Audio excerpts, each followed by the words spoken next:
mental. Akhlak tidak identik dengan moral dan mental. Akhlak pasti menjaga moral dan mental, tapi moral dan mental belum tentu menjaga akhlak. Akhlak parameternya jelas, Al-Quran dan As-Sunnah. Parameternya jelas, wahyu Allah. Tapi kalau moral dan mental, parameternya nggak jelas. Makanya kalau bicara moral dan mental, ada satu perbuatan bagi satu golongan bermoral, bagi golongan lain tidak bermoral. Itu kalau bicara moral. Katakan, kalau kita bicara tentang homoseks, bagi orang beriman itu tidak bermoral.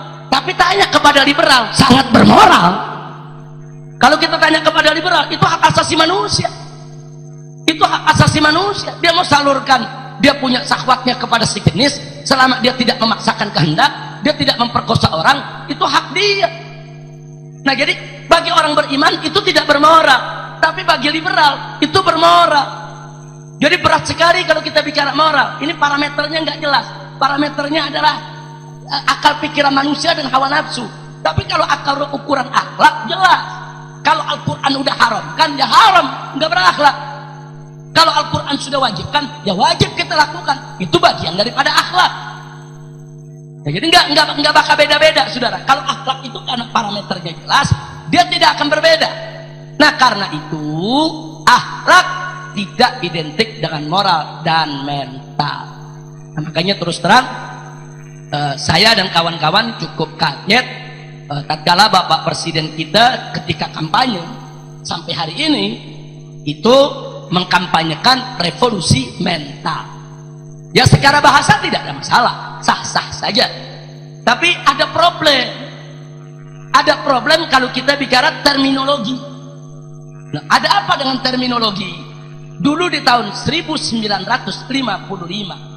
tatkala Negara Kesatuan Republik Indonesia untuk pertama kalinya menggelar pemilihan umum, ketika itu ada Partai Komunis Indonesia yang ikut menjadi peserta pemilu. Saat itu PKI masih menjadi partai yang sah. Nah, kemudian yang menarik apa?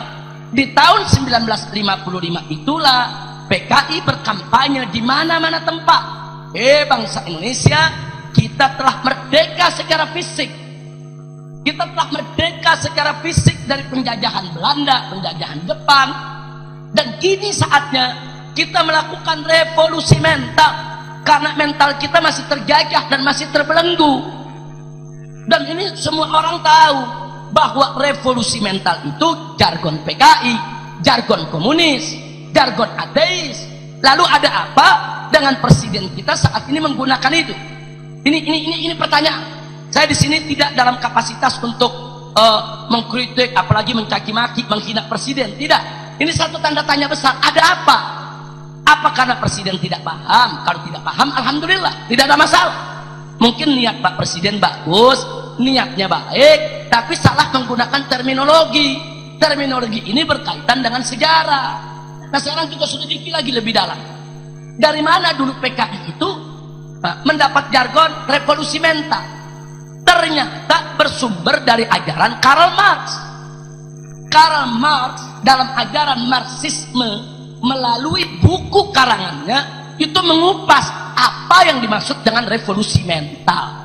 Bagi seorang Karl Marx, bahwa seorang yang beragama atau dia bertuhan, maka berarti jiwa dan mentalnya terbelenggu.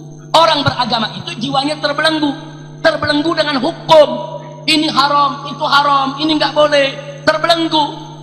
Orang yang bertuhan menurut Karl Marx, jiwanya itu diperbudak oleh hukum Tuhan. Jadi jiwanya belum merdeka. Nah, karena itu Karl Marx menyerukan generasi muda di seluruh dunia untuk memerdekakan jiwa mereka dari belenggu agama, untuk memerdekakan mental mereka dari perbudakan Tuhan. Itu yang dimaksud oleh Karl Marx revolusi mental, membebaskan mental umat manusia dari belenggu hukum Tuhan. Nah, artinya apa? Orang itu didorong untuk menjadi ateis, jangan beragama, jangan bertuhan. Karena kalau beragama berarti jiwamu terbelenggu, berarti kalau kau beragama hatimu terpasung, berarti kalau kau bertuhan kau punya mental dijajah oleh zat yang kau sebut Tuhan itu. Kau nggak boleh begini, nggak boleh begitu, kau nggak bebas lagi. Sebagai manusia harus memiliki kebebasan mutlak, jangan beragama, jangan bertuhan. Ini yang disebut revolusi mental. Nah, saya bicara dalam tataran terminologi, bukan dalam tataran bahasa. Kalau secara etimologi nggak ada masalah. Revolusi mental sah-sah saja. Kita bicara dari segi terminologi. Ini bagian daripada harbul mustalahat, perang terminologi. Kenapa kita harus menggunakan istilah mental? Kenapa tidak kita gunakan istilah akhlak? Oh, kalau Bapak Presiden mengatakan maksud saya dengan revolusi mental adalah bagaimana merubah bangsa Indonesia dari mental koruptor menjadi tidak koruptor. Dan niat itu bagus, wajib kita dukung. Tapi maaf, istilahnya tetap kita tolak. Niat yang begitu baik dari Bapak Presiden tadi mestinya menggunakan terminologi yang tepat. Revolusi akhlak, jangan menggunakan revolusi mental.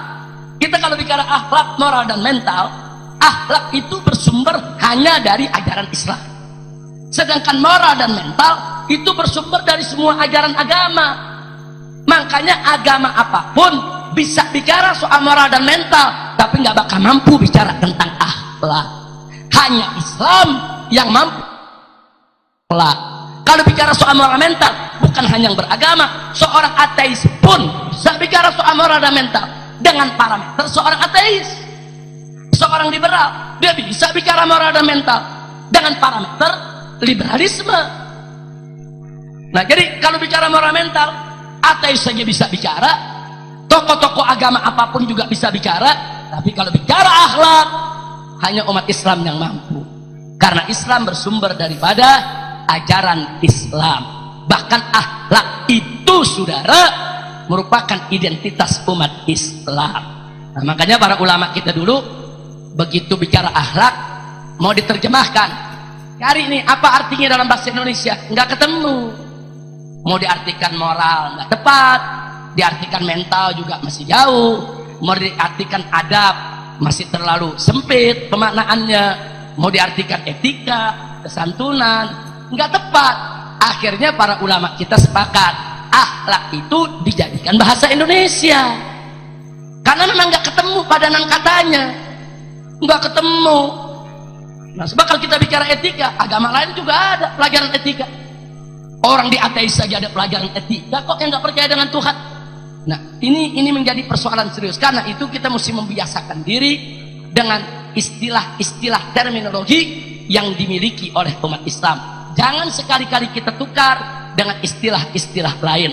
Ini yang disebut harbul mustalahat, perang istilah atau perang terminologi. Ayo, dalam perang terminologi ini kita nggak boleh kalah. Selama Islam punya istilah-istilah yang bagus, istilah-istilah yang baik, istilah-istilah yang lebih cermat, lebih tepat, lebih teliti, jangan coba-coba diganti dengan istilah lain. Apalagi kalau istilah lain itu sudah menjadi jargon pemikiran yang bertentangan dengan ajaran Islam. Nah, itulah makanya tadi, kalau pertama tadi kita bicara tentang akhlak di atas hukum, maka yang kedua ini adalah akhlak tidak sebatas moral dan mental, tapi akhlak jauh lebih luas daripada moral dan mental. Akhlak pasti menjaga moral dan mental. Moral dan mental belum tentu menjaga akhlak. Nah, inilah yang saya mau sampaikan pada kesempatan malam hari ini.